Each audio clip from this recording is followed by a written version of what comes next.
நான் இன்ஸ்டாகிராமில் நிறைய வீடியோஸ் பார்ப்பேன். மேக்ஸிமம் இந்த ஸ்மால் பிஸ்னஸ் ரிலேட்டடாக நிறைய வரும். அதில் வந்து ஒவ்வொருத்தவங்களும் ப்ராடக்ட்ஸ் வந்து மேக் பண்ணிக்கிட்டே அவங்களோட எக்ஸ்பீரியன்ஸ் எல்லாம் வந்து ஷேர் பண்ணுவாங்க. அது என்னென்னா, ஒரு சில பேர் வந்து இதை பேஷனாக எடுத்து பண்ணுறாங்க, ஒரு சில பேர் செகண்ட் இன்கம்காக பண்ணுறாங்க, ஒரு சில பேர் இண்டிபெண்ட்டாக இருக்கணும், இன்னும் சில பேர் வந்து அவங்களோட டேலண்ட் எக்ஸ்ப்ளோர் பண்ணி அதுலேருந்து இன்கம் ஜென்ரேட் பண்ணுறதுக்காக பண்ணுறாங்க. அஃப்கோர்ஸ் எனக்கும் அப்படி தான். ஆனால் நான் மட்டும்தான் என் லைஃப்பில் விழுந்த பல செருப்படிகள்லேருந்து வெளியில் வரணும்னு இதை ஸ்டார்ட் பண்ணியிருக்கேன்னு நினைக்கிறேன்.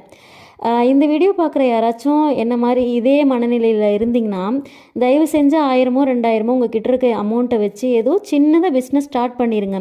இல்லைனா அந்த அமௌண்ட்டை வச்சு ஏதாச்சும் ஸ்கில்ஸ் கற்றுக்கிறதுல டைம் ஸ்பெண்ட் பண்ணுங்கள். உண்மையாகவே இது மென்டல் ஸ்ட்ரெஸ்லேருந்து நமக்கு ரிலீஃப் கொடுக்குது. இந்த ஸ்டேட்மெண்ட் ஒர்த்துனா அப்படியே லைக் பண்ணிவிட்டு ஃபாலோ பண்ணிக்கோங்க. பாய்.